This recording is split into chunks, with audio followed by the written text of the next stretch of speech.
Hello guys, റമദാനിലെ class ഇല്ലാത്തതിൻ്റെ ഒരു ദിവസം എങ്ങനെയാണെന്ന് കാണിച്ചാൽ സുഹൂറിൻ്റെ ടൈമിൽ എണീച്ച് വെറുതെ കുറച്ച് നേരം ഇങ്ങനെ ഇരുന്ന് എന്തൊക്കെയോ ആലോചിച്ച് എന്താണെന്ന് എനിക്കെന്നെ അറിയില്ല. സാധാരണ സുഹൂറിൻ്റെ സമയത്ത് എണീക്കുമ്പോഴൊരു മന്ദപ്പില്ലേ, അതന്നെ.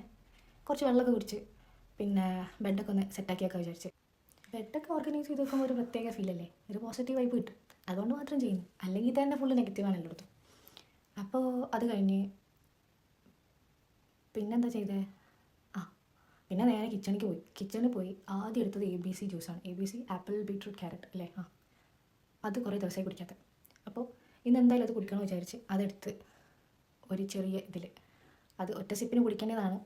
അത് കുടിക്കാൻ പറ്റാത്തതുകൊണ്ട് ചിലത് ടേസ്റ്റ് ഉണ്ടാവും, ചില സമയത്ത് കുടിക്കുമ്പോൾ ചിലപ്പോൾ ടേസ്റ്റ് ഉണ്ടാവും, ചിലപ്പോൾ ടേസ്റ്റ് ഉണ്ടാവില്ല. പിന്നെ ഇന്ന് സുഹൂറിന് ചോറും പരിപ്പ് കറിയും ഉപ്പേരിയും തരും. അത് കഴിഞ്ഞ് നിസ്കരിച്ച് കഴിഞ്ഞ് പിന്നെ കുറച്ച് നേരം ഒന്ന് ഖുർആൻ ഓതി വീണ്ടും ബെഡിലേക്ക്. ഇപ്പോൾ കുറച്ച് നാളായിട്ട് വായിച്ചുകൊണ്ടിരിക്കുന്ന ഒരു ബുക്കുണ്ട്, ബുഹാറ സുസാനി, ഒരു യാത്രാ വിവരണം എന്നൊക്കെ പറയില്ലേ, അതാണ് ബുക്ക്. അതിൽ മെയിനായിട്ട് ബുഹാറയിലേക്ക് ട്രാവൽ ചെയ്തിട്ടുള്ള കുറച്ച് ആൾക്കാരിൽ ഒരാൾ എഴുതിയ ഫുൾ ഹിസ്റ്ററീസ്, ബുഹാറിൻ്റെ ഹിസ്റ്ററീസ്, പിന്നെ ലൈക്ക് ആൻഷ്യൻ ഹിസ്റ്ററി, അതായത് പണ്ട് ഇതെങ്ങനെ ഉണ്ടാക്കിയത്, ഇവിടെ കുറേ മ്യൂസിയംസും കുറേ മൊണ്യൂമെൻറ്റ്സും കാര്യങ്ങളൊക്കെ ഉണ്ട്. അപ്പോൾ അതിനെ പറ്റിയിട്ടുള്ള കുറേ കാര്യങ്ങൾ പറയുന്നുണ്ട്. അപ്പോൾ കുറേ ഹിസ്റ്ററി നമുക്ക് മനസ്സിലാക്കാൻ പറ്റും. ഇപ്പം ബുഹാറയിലാണ് നമ്മളുള്ളതെങ്കിലും നമുക്ക് ഈ ഹിസ്റ്ററി പരമായിട്ടുള്ള വലിയ അറിവൊന്നുമില്ലല്ലോ. അപ്പം അങ്ങനെ ഒരു സ്ഥലം കാണാൻ പോകുമ്പോൾ അതിനെക്കുറിച്ച് പഠിക്കുന്നത് ഭയങ്കര നല്ലതാണ്.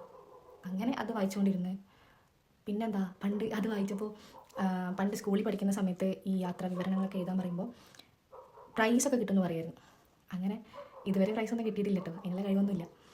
ബാക്ക്ഗ്രൗണ്ടിൽ നല്ല സൗണ്ട് ഉണ്ടല്ലേ, ഉറക്കില്ലാത്ത കുറേ ടീമുണ്ട് തോന്നുന്നു. അങ്ങനെ ആ ബുക്ക് എടുത്ത് വെച്ച് കിടന്നുറങ്ങി പെട്ടെന്ന് ഞെട്ടി എണീച്ചപ്പോൾ ഉച്ചയ്ക്ക് 2 മണി. അപ്പോഴാണ് പഠിക്കാനുള്ള കാര്യം ഓർത്തത്. പഠിക്കാൻ കുറേ ഉണ്ടായിരുന്നു. ഇപ്പോൾ ENT സൈക്കിളാണ് നമുക്ക് കുറച്ച് ടൈറ്റ് ഷെഡ്യൂളാണ്, കുറേ പഠിക്കാനുണ്ട്. അങ്ങനെ കുറച്ച് ക്ലാസ്സസൊക്കെ കേട്ട് നോട്ട്സൊക്കെ പ്രിപ്പയർ ചെയ്ത് നെക്സ്റ്റ് ക്ലാസ്സിലേക്ക് പോകുമ്പോൾ കേസ് ഹിസ്റ്ററി എഴുതാനുണ്ട്, ഇൻഡിപെൻഡൻറ്റ് വർക്ക് ചെയ്യാനുണ്ട്, എന്തൊക്കെയോ പണിയുണ്ട്. അങ്ങനെ കുറച്ച് നേരം അത് കണ്ടിന്യൂ ചെയ്ത് അപ്പുറത്തുനിന്ന് എന്തോ സൗണ്ട് കേട്ടെ. അങ്ങനെ ആ സൗണ്ടിൽ പിറകെ പോയി കുറേ നേരം എന്താ പ്രശ്നം തിരക്കി, പിന്നെ ഒന്നും ചെയ്തില്ല. പഠിത്തം അതോടെ തീർന്നു. ഇന്നത്തെ പഠിത്തം കഴിഞ്ഞ് അപ്പോഴത്തേക്ക് വൈകുന്നേരമായി, വൈകിൻ്റെ സമയം ആവാനായി. അങ്ങനെ ഞങ്ങൾ നോമ്പ് തുറന്ന് മഗ്‌രിബിന് ശേഷം ഞങ്ങൾ പുറത്തുനിന്ന് ഫുഡ് കഴിക്കാമെന്ന് വിചാരിച്ചു. അങ്ങനെ ഞങ്ങളെല്ലാവരും കൂടെ പുറത്തേക്ക് പോയി പുറത്തുനിന്ന് ഫുഡൊക്കെ ഓർഡർ ചെയ്ത് അതൊക്കെ കഴിച്ച് കുറച്ച് നേരം സംസാരിച്ച് ഇങ്ങനെ ഇരുന്ന്.